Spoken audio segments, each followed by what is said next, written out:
In fact, if you don't marry her, that's evil. You don't have the forgiveness of Christ in you. You end up paying the price for their mistakes. All this that I just described to you is I mean, if you don't want to marry someone, then don't fucking marry him. Okay, yeah. Like, if you're a man and you meet a nice woman, right? She seems really cool, right? And then you find out, oh, she's slept with other people, and like you don't like that, and you're like, oh, I don't think I can marry her. Like, okay, then don't fucking marry her, right? Don't try to force it, right? But don't be mistaken. It's not her fault. It's your fault because of the way you feel. Ugh. Oh, my feelings. Oh.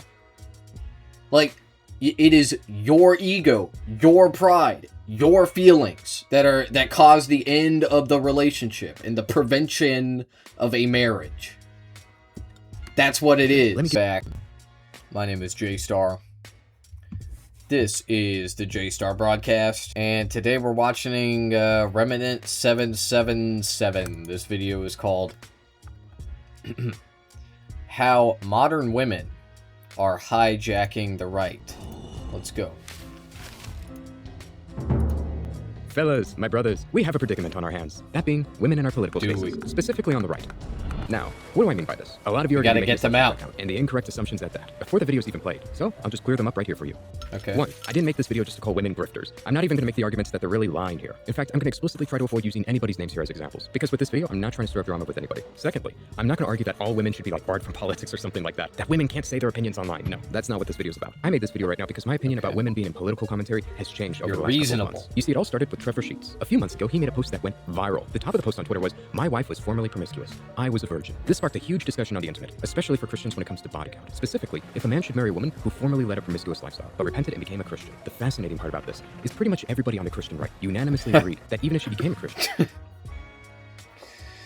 I don't know, man. I don't understand my fellow Christians sometimes, because like, do I disagree with them about like the premise that promiscuity is like this evil sin automatically? You know, yes, I do. But even if you think that promiscuity is terrible for a person's soul, for their life, for their existence, okay, how less Christian can you be to not like forgive someone if they've turned a new leaf? Like I think it's not bad, okay, that's me personally, so obviously I have no issue with it. But if you do, and then at the same time they're like, hey, like, you know, I've changed and I'm a different person now, and then you're like, oh, well, fuck you anyway, then what the fuck are we talking about, man? That's crazy. Is a bad thing. That's insanity. And for you to marry her is to take on that baggage. Women who sleep around, they tend to contract more STDs, they tend to have more children out of wedlock, and they're less likely to remain loyal to you, just to name a few. Okay, so go to a fucking clinic. Yeah, is it kind of crazy to ask your partner to get tested, right? If they're like, hey, like, you know, just so you know, like, you know, my body count is like yada yada or whatever, because you ask that of them. Is that a little strange? You know, sure. Okay, but I don't think it's gonna like end your relationship, right? Most likely. Most people will be like, okay, like, you know, babe, whatever, I'll go like get tested. If that's really so, or maybe they've already been tested. Maybe they'll be like, actually, I got tested recently. Here are my papers, okay? And like, that's fine. You know, just ask them to do that. We live in the today time. We have technology. Wow. Wow. It still felt very unfair. Incredible. And wrong for one person to lead a very promiscuous lifestyle while the other one waited until marriage. Also, just no, it's not unfair. What is your what? How is that what's the logic? How is that unfair? Because they banged and you didn't? Why? I didn't score. My opinion remains the same for both men and women. Okay. I think it's bad for both men and women to sleep around, obviously. They should both be treated the same. However, with all of this in mind, it leaves us with one question. What should the man do in this hypothetical Well, at least you're situation? fair. The woman led a promiscuous lifestyle while the man remains celibate. Well, according to most men, he should not marry her. He should instead find somebody else who has a low body count, somebody who waited until marriage. Whereas for the Christian women online, their take was different. If you're a man and you judged her for her past and held that against her, you didn't want to marry her because of who she was, that was unchristian of you. Yes, the man would be taking on baggage. It is. Baggage. There is no. What is the baggage, dude? Like, you brought up one point that is somewhat valid, okay? Which is like, oh, maybe they have like a STD. Maybe they're like all sick and gross and like and it's like a secret, right? But that is invalidated by the fact that we live in a first world country with somewhat access to healthcare. Okay, now I think that the healthcare in this country is severely lacking, but it is pretty accessible to go to a clinic and get tested for STDs. That's just a regular thing that people do occasionally. Okay, it happens. So it's not a valid point. Okay, and then there is nothing, right? So this isn't real baggage. This is what's really going on here is the man in this hypothetical situation has mental problems, okay? And a pretty common one at that, okay? Like yeah, men be insecure about their partner's sexual proclivities. Okay, wow. That's their problem. They need to get over that. It's not a fucking woman's problem. Like, okay, the thing is, like, these men, they're delusional. Because they think, like, oh, I'm like, I'm this, like, perfect person, right? Or like, I'm this valuable person. Maybe not perfect is the right word. I'm this valuable person, and, like, they're lucky to have me. And if I find out they have a high body count, then I'm gonna just dump them. Well, okay. Well, do that then. Because you fucking suck, actually. And you may hurt their feelings. You might break their heart. Okay, it's a sad thing. It's a terrible thing. But they'll fucking get over it. And they'll move on. Probably a lot faster than you. For marrying, and you'll still be alone. A promiscuous lifestyle would affect both of you. But isn't that the Christ-like thing to do? And to do otherwise would be immoral. It would be wrong for a man to quote-unquote not forgive her for her past, as they would say. Tons of women online voice this exact same opinion. Well, it would be wrong. Well, it's not that you need to forgive her, right? It's that it's not a problem in the first place. So just shut the fuck up about it. Not to marry this woman who repented because of her body count. So what if she sold pictures of herself online? So what if she slept with like 20 men? You're just a bitter man who thinks you're so much better than these women. And that's not Christ-like of you. After all, Jesus is all about forgiveness, bro. So wipe her up. Those were the two dominant positions on this matter. They both agreed that it's better to marry a woman with a low body what count, is your but still argument run against from, that? Right? Because I agree with literally all that shit. Okay, pretty much everything like that you just said. Like, it isn't a problem. It's a problem that you are making up because you are insecure. And at the same time, even if it is a problem, well, Jesus says to forgive. So if you're so Christian, if you are so Christ-like, then what the fuck is stopping you? Oh, that's right. It's your own ego. It's your own pride. So wow. Oh, I forgot about that. Divide between men and women on the Christian right. By the way, if you're enjoying the video and you'd like to help the channel, be sure to hype it up. That helps immensely. Anyways, yeah, I'm not going to do that shit. Let me elaborate on this point. When this was a hot topic online, I decided to go up to my mom and I asked her a question. Hey mom, if I fell in love with a woman who had high body count, maybe she was even like a former prostitute or something, but she changed. She changed and became a Christian and repented. What would you think of that? What would your reaction to that be? Well, I wonder what your mom is going to say.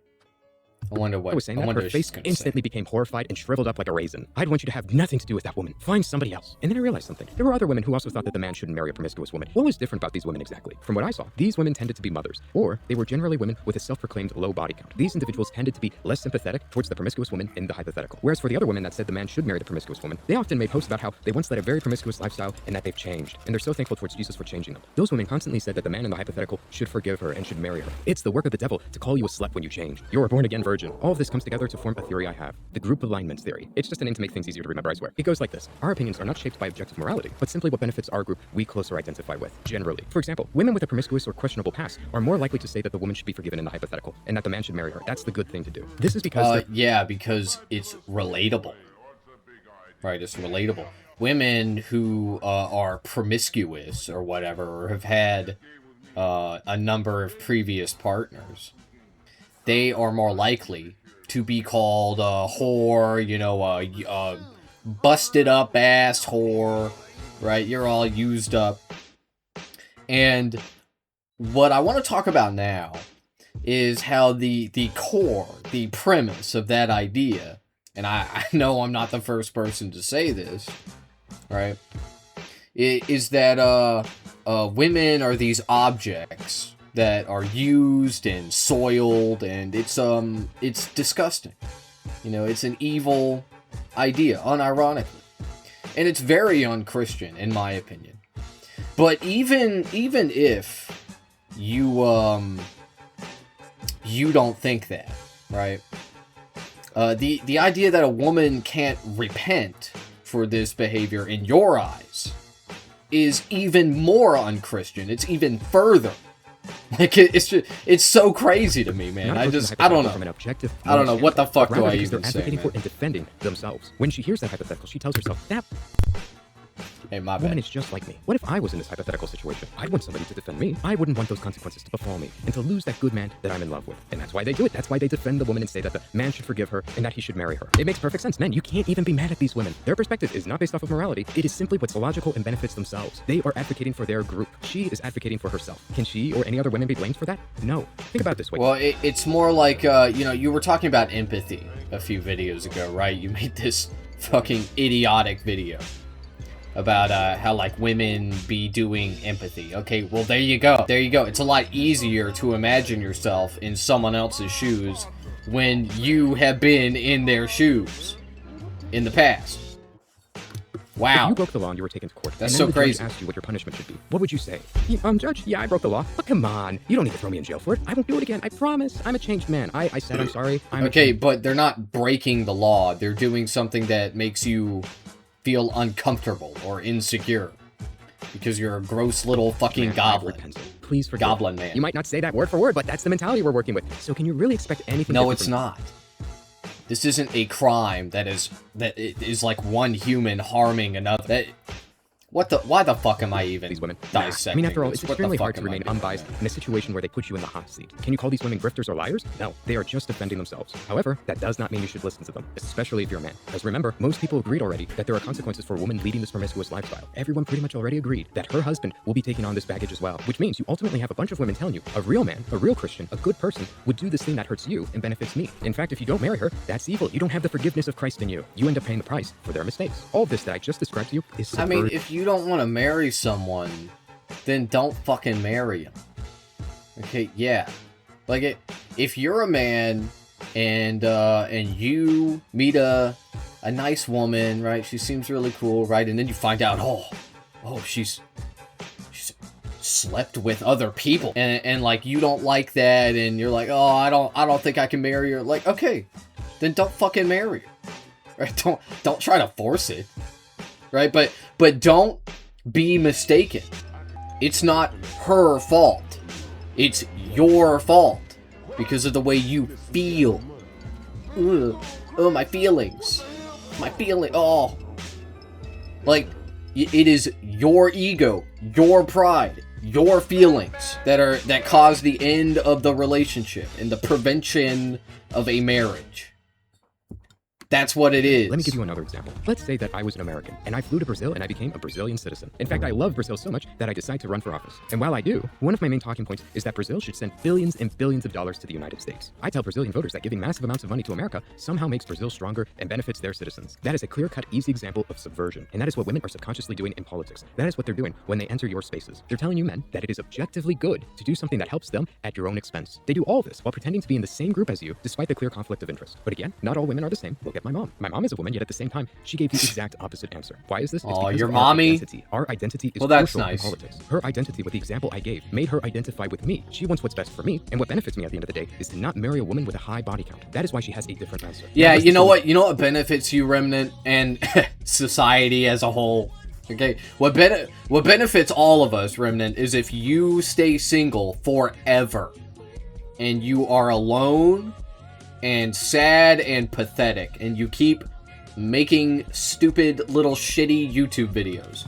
Okay. How do we protect ourselves from subversion? So keep doing it. This is the most important part of the video, and it's going to take a turn you probably didn't expect. You, as the viewer, need to figure out what your identity is. Who are you? What group are you currently a part of? The less defined and more vague your identity is, the more prone it is to subversion. The more you are going to be taken advantage of. I'm woke! The left, mind you, is very aware of this, and it's worked out for them. For example, what if you go up to a feminist and say that abortion is wrong? If you're a man, they'll tell you that your opinion doesn't matter because it's not for you to decide. It's for their in-group, them as women, to decide. What if you're a white man and you're talking about reparations to a black man? Actually, what they'll probably tell you now is you are advocating for the deaths of countless swaths of women. And they would be right to tell you that. I hope that's what they would tell you. Because it's the fucking truth. They'll say that your opinion, again, doesn't matter because you're not black. You're not part of their Your group. Your opinion does... See, in the past, your opinion didn't matter because there was this little thing called Roe versus Wade, okay? There was this Supreme Court ruling in 1972, which guaranteed women access to abortion. So your opinion really didn't matter, okay? Because there was that precedent. It was the president of it all, okay? But now we live in the today time. So your opinion does matter, unfortunately. And any woman or man that or non-binary person that tells you that is just incorrect, okay? They're a little late. They're they're still thinking in the past, okay? Now we're in the today time, and what they should be telling you is if you advocate for this, if you are anti-abortion, you are killing women. That's what you're doing. It's up for them to talk about it, not for you as a white man. That is identity politics. And as much as the mainstream conservatives and boomers like to say that it's wrong, don't listen to them. They will look you straight in the face and say that the only identity that really matters is being an American. That's the only important thing to me at the end of the day. We're all one nation under God, one people. That is stupid. That is how we are currently where we're at today in the West. We did not gatekeep our identity. We didn't look people straight in the face and say, you're not one of us, so we don't care what you have to say. America, this giant melting pot of identities, is one of the most subverted nations in the West. How did this happen? Because we just let anybody come to America and decide how this country is run. We will have foreigners come into our nation and say, unless you give billions of dollars to us, you are un-American. That is subversion. And that happened because you decided that the only thing that really mattered at the end of the day was to simply identify as an American. Any other characteristics that you can't control aren't important. Yeah, man, look, we're not in 2016 anymore. Okay, like, people just aren't like this. Who the fuck, what wokies are you talking to that are like, you're a white man, you cannot have an opinion? Like, what the fuck are you talking about, man? I will admit that, and I believe that this has always been a straw man, okay? But it is a straw man here, certainly. But there were people that existed, that still exist, that said this back in the day. That like, oh, you're a white man, like, shut the fuck up, a black woman is speaking. Okay, I'm sorry, a woman of color is speaking. And it's just, it's dumb. Okay, and it's dumb because it is short-sighted, okay? People want what's fair, and when you start saying stuff like that, like, oh, you can't speak because of your identity, guess what? People are going to say that shit to you. And when they start saying it to you, if you are, you know, a person of color or a woman, then it's really not going to be fair. If you don't have a clearly defined identity, what needs to be done is for you to take a good solid look at yourself in the mirror and ask who you are. The more defined your identity is, the more you gatekeep who you really listen to, the less prone to subversion you are. Does that mean I can't hear what a woman has to say? No. However, if you're a woman telling me how to be a real man and it just so happens to benefit you more than it does me, I'm going to look at you with some skepticism. I'm far less trusting of you. That's how I think you should go about these things. But that's it for this video. I hope you enjoyed it, and I hope this helps you out more than you initially expected. Also, thank you so much to the patrons that continue to support the channel. It really means a lot to me. But that's it for this video, and as always, I hope you have a good one. Yeah, I hope your day sucks, man.